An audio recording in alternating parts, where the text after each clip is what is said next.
Eu vejo que cada vez mais a gente precisa se questionar se a gente está vivendo na vida em qual a gente está vivo. Será que a gente está de fato conseguindo viver a nossa vida, a vida que a gente está inserido, ou se a gente está só sobrevivendo, né? Só cumprindo ali as obrigações, a rotina da vida, as demandas, seguindo o fluxo, ou quanto que a gente está envolvido, engajado com a vida que a gente tem. E é sobre isso que a gente vai conversar hoje. Eu acho que essa pauta ela é cada vez mais importante e o meu incômodo nas últimas semanas acabou me colocando em movimento dentro da minha própria vida. E acho que volta e meia eu volto para esse lugar e considerando a vida que a gente leva, a gente vai cair nesse buraco que é ser ali absolvido pela pressão para produzir ou entrar na rotina, entrar num senso de só cumprir, só sobreviver de fato e pouco se conectar com o sabor, com o tempero e com o que assim que torna a nossa vida valiosa. E como que surgiu assim esse meu interesse em falar sobre esse tema? Além, obviamente, de passar assim por algumas semanas que eu tava de saco cheio de me sentir pressionada, sabe, para fazer as demandas da vida, para cumprir com as obrigações.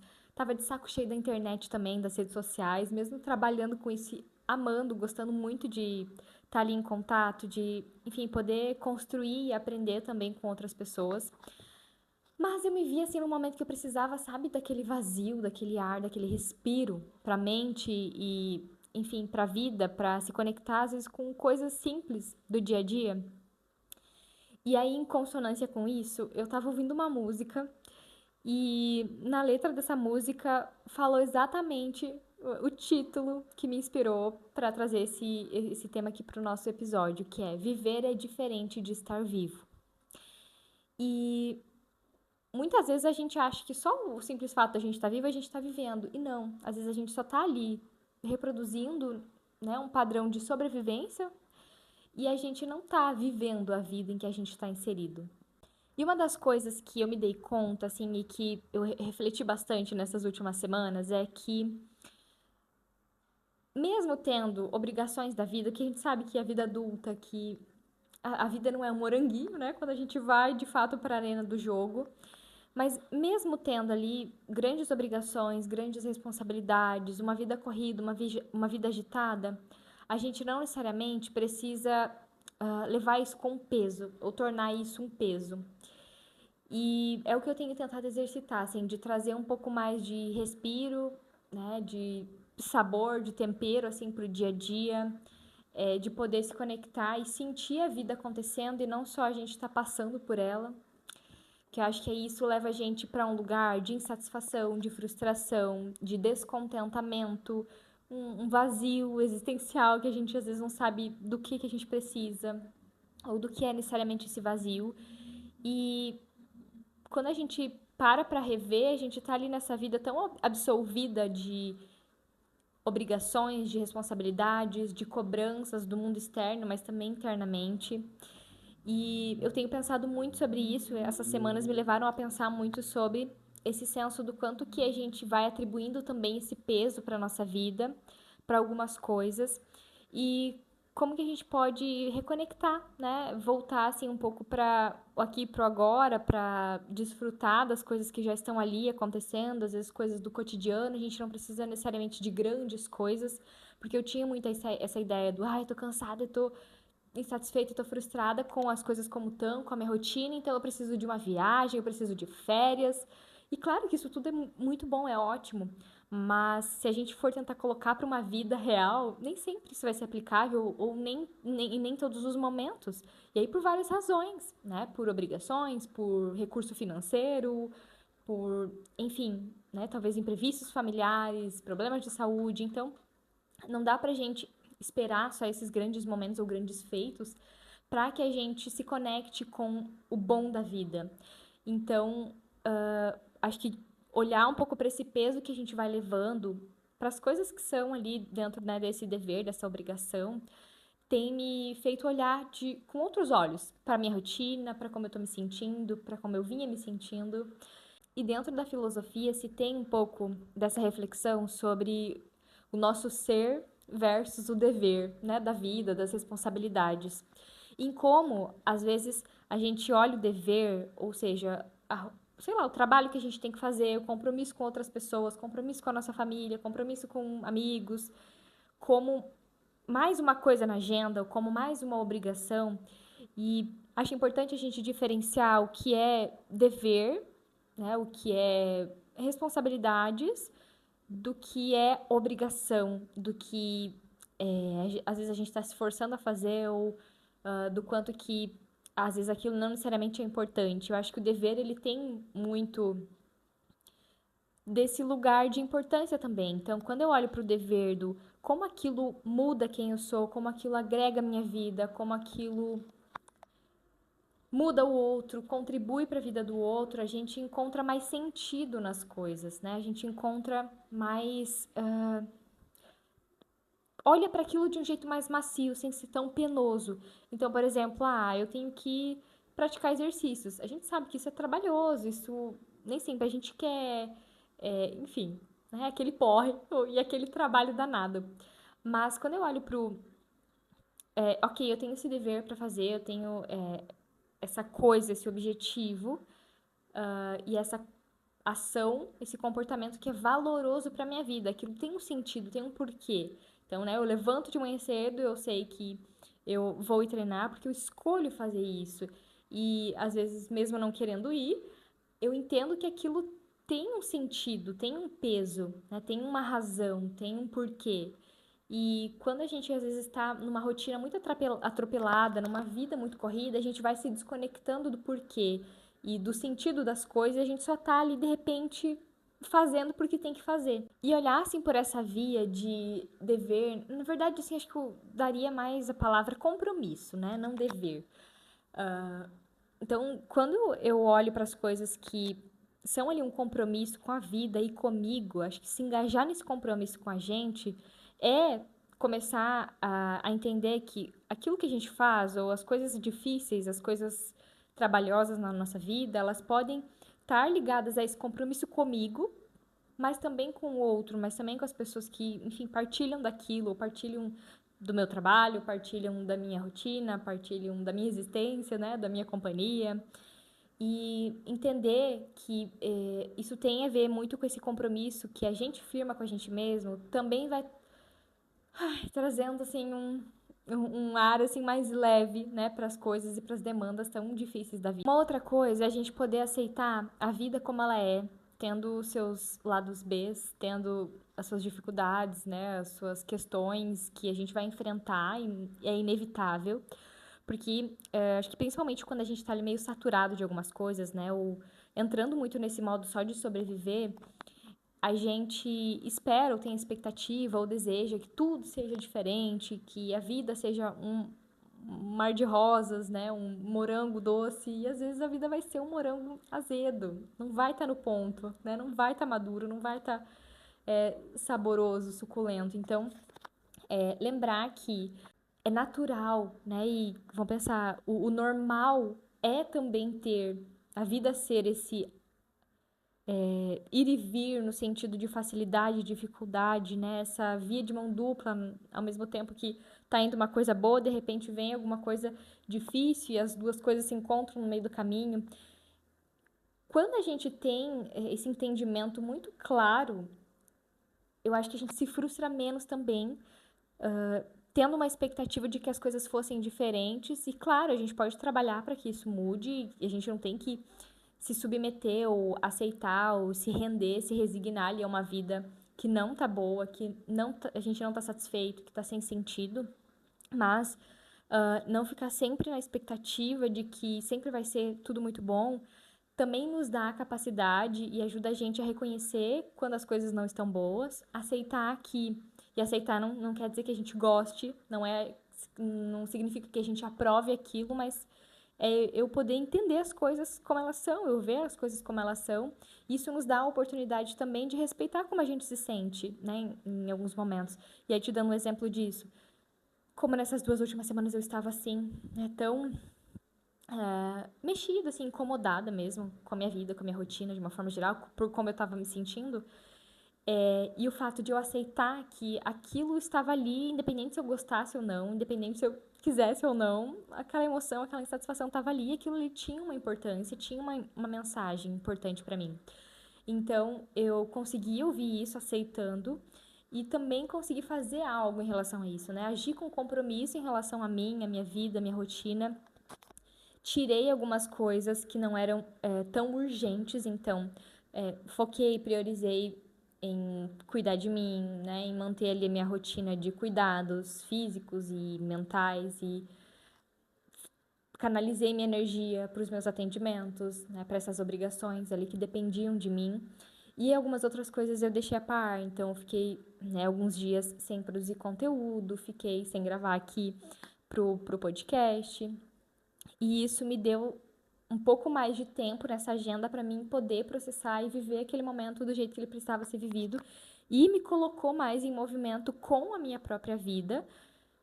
Ao invés de se eu tivesse negado aquilo e não, vamos, tem que fazer porque tem que fazer e é obrigação, eu não estaria agindo de uma forma congruente comigo, com aquilo que eu precisava. E com isso, né, com esse movimento que eu fiz comigo, que eu me coloquei em movimento na minha própria vida, foi tão interessante porque eu comecei a entender e relacionar algumas coisas que eu já vinha estudando que é muito diferente da gente ter uma experiência. Então, eu estou nessa experiência, eu estou nesse momento aqui, e eu saber que eu estou vivendo aquilo, né? Eu saber, eu ter consciência de que eu estou naquele momento, eu estar consciente.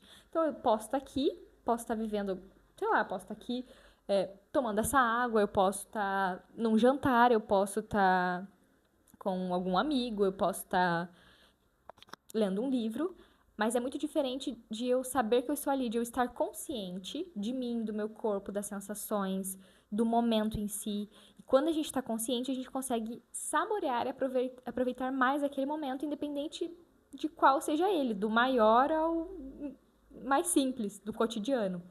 Então, de como às vezes a gente perde um pouco dessa atenção plena, né? De eu estar ali, sei lá, tomando um café e eu estar tomando café. Eu tô tomando café e tô com o celular na mão. De eu estar fazendo uma leitura e realmente estar consciente ali, tá ali vivendo aquele momento.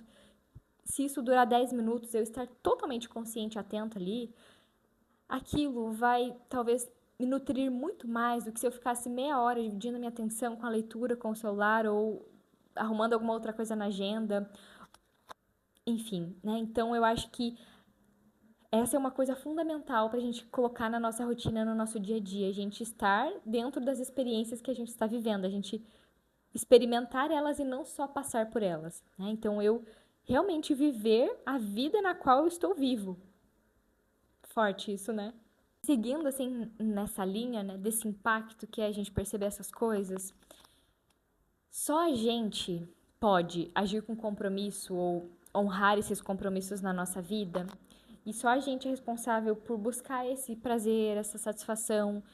Só a gente consegue se atender nesse sentido de saber o que a gente precisa e de saber o que é importante. E aí, a partir de saber disso, a gente pode, obviamente, pedir esse atendimento por meio de outras pessoas ou receber esse cuidado, enfim, né? Ser atendido ali pelo outro, mas isso em alguma medida vai precisar partir da gente, no sentido da gente entender o que a gente precisa. Porque se eu não entendo o que eu preciso, se eu não sei como eu estou me sentindo, ou em que movimento que eu quero me colocar na minha vida, de nada vai adiantar, porque eu não vou ter consciência disso. Então, eu tava muito assim nessa ideia de que, parecia que faltava alguma coisa e que tinha que vir algo mágico, assim, pra transformar minha rotina e mudar como eu tava me sentindo. E eu entendi que só eu podia fazer isso por mim, né? Então, não tinha como eu esperar algo acontecer se eu não tomasse consciência do que me faria bem e do que era possível dentro do que eu poderia alterar. Então, desde poder incluir coisas ou estar em coisas que já existem na minha rotina, mas de um jeito mais prazeroso. Por exemplo, o fato de eu ler, né? Eu leio praticamente todos os dias, então eu tenho essa rotina. Mas a forma que eu estava lendo era uma forma desconectada do momento. Então eu estava na experiência, mas eu não estava vivendo, ou não estava dentro, não estava consciente de que eu estava ali naquele momento. E o fato de fazer só esse ajuste de eu estar ali, pegar meu café, eu abrir o livro, sentir se eu queria ler aquilo, ou se eu queria pesquisar alguma outra coisa, de não estar com o celular, de não estar com a minha atenção dividida para outra coisa. só isso. Então, aquilo já estava na minha rotina, mas a forma que eu estava vivendo aquilo era uma forma desconectada e uma forma que não estava me atendendo e me satisfazendo.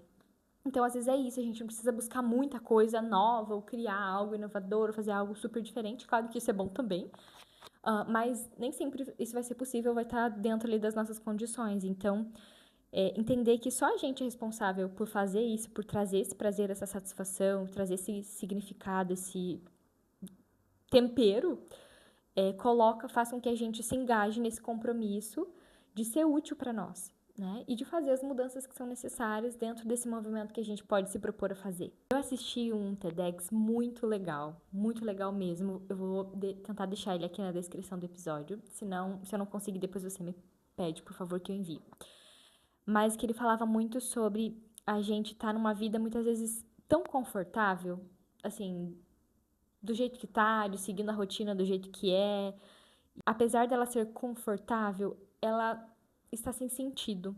Então a gente hoje tem pouquíssimo esforço para ter uma recompensa, para buscar alguma recompensa. E aí o celular, as redes sociais são um ótimo exemplo disso. A gente está ali o tempo todo sem nenhum esforço, dando recompensa de graça e recompensa baratérrima. Falo uma recompensa suja, que assim, não nos ajuda em nada para o nosso cérebro. E se a gente fosse pensar nos primórdios, a gente precisava ter muitos esforços para obter recompensa. E o nosso cérebro funciona dessa forma. Então, se eu quisesse uma comida, eu precisaria caçar. Eu precisaria buscar, procurar, né? Enfrentar os perigos do mundo, enfrentar, sei lá, as barreiras. Mas eu fazia uso e a gente exercitava muito mais algumas funções ali do nosso cérebro, no sentido de planejamento, de execução, de inovação, de criatividade, enfim, de resolução de problema, porque a gente precisava ter esse movimento do tipo, preciso desse alimento para sobreviver e preciso disso porque estou com vontade disso, logo vou ter que achar formas e meios para obter essa recompensa. Hoje, o nosso limite de tolerância, assim, nosso limite ali entre o prazer e a recompensa é baixíssimo, né? Antes, às vezes, o que demorava muito, hoje, assim, em questão de milésimos de segundos, né? Eu tô dando recompensa pro meu cérebro o tempo todo. Então, se eu paro para fazer alguma coisa que exige, que demanda atenção, que demanda mais tempo, a gente já se vê com tédio, a gente já se vê automaticamente. Eu me percebi nisso, assim, e eu fico frustrada por estar nisso, mas entendo que é uma dinâmica que a gente está, né, envolvido e que a gente precisa se monitorar de alguma forma. Mas eu tava ali fazendo as coisas e de repente eu me via com o celular na mão. Sem nem perceber o momento em que eu, sei lá, parei para ter a consciência do preciso pegar o celular ou o que vou fazer. Não era assim. Como o nosso cérebro ele já está tão habituado e já sabe que aquele recurso vai nos dar uma recompensa, uma dopamina barata demais para ser é, valorizada. E a gente precisa buscar introduzir mais esforço, né, com recompensas valiosas, porque essa recompensa que a gente recebe não é uma recompensa útil, não é uma recompensa que traz sentido. Diferente e aí nesse TEDx ele dava um exemplo da gente fazer esse exercício de, por exemplo, pensar em alguma comida que a gente gostaria de comer, uma comida muito gostosa, e ele usou o exemplo de cozinhar um macarrão alho e óleo. Então você pensa naquele macarrão, no cheiro, no sabor, na textura, e aí você vai fazer o movimento de buscar isso, sem celular, né? Ou sem nenhuma tela, que é um dos meios que mais tira a gente de conexão ali com essa busca por recompensa. E aí você vai até o mercado mais próximo, você escolhe o macarrão, melhor macarrão que você queira na prateleira, você pega o alho, você pega o óleo, você pega os ingredientes que você precisa, você volta para casa, você coloca o macarrão cozinhar, você faz ali o tempero, né, frita o alho, depois você mistura tudo isso, coloca no prato, senta, cheira, né, deixa vir o aroma, olha para aquela comida, saboreia, definitivamente come ali o macarrão e viver, de fato, essa experiência de não só passar pela experiência, mas de estar conscientemente nela. Isso é dar para o nosso cérebro essa busca né? Esse esforço em busca dessa recompensa, mas é uma recompensa que ela precisa que a gente se movimente de alguma forma, e não que a gente só pegue aqui o celular, olhe, sei lá, um macarrão na tela ou peça um macarrão pronto, e não que tenha problema da gente pedir comida, mas é um exemplo assim prático e didático para a gente pensar em como a gente pode fazer, seja com comida, seja com qualquer outra coisa, esse movimento de buscar mais, ter mais esse esforço para obter essa recompensa e estimular cada vez mais, né, o nosso cérebro, na nossa rotina, na nossa vida como um todo, esse movimento de estar vivendo de fato na vida que a gente está. E é muito curioso que quanto mais a gente faz isso, mais a gente sente uma motivação, assim, um desejo, uma vontade interna de buscar aquilo daquela forma e não de uma forma tão imediata, tão insatisfatória, tão, enfim, sem sabor ali, né? Uma coisa que vem assim tão automática e daqui a pouco você sai dali frustrado porque você perdeu tempo, porque você poderia estar fazendo algo mais interessante. Então, quando a gente se envolve mais com esse esforço, essa busca, né, por satisfação, por recompensa em algo que faz sentido para nós, depois você tem sede, assim, demais daquilo é, na vida, na rotina. Enfim, assim, acho que esses são os devaneios que eu entrei nas últimas semanas, mas eu senti genuinamente aqui, do fundo do coração, uma vontade de dividir isso, porque eu acho que é uma coisa que acomete a todos nós. Eu espero que isso tenha te ajudado, né? Feito sentido de alguma forma, que tu possa buscar estar mais presente, né? E vivendo dentro da vida que você tá viva. E que você lembre dessa diferença do, pera, será que eu tô vivendo? Ou eu tô só sobrevivendo, só tô passando pelas responsabilidades, pelas obrigações e não tô respirando essa vida viva que existe em mim e que tá aqui na minha frente, que eu estou dentro dela. Certo? Obrigada pela tua companhia. Eu espero que isso te ajude a se conectar mais com esse movimento também na sua vida e que esses incômodos coloquem você em movimento assim como me colocaram. Eu te encontro no próximo episódio e um beijo.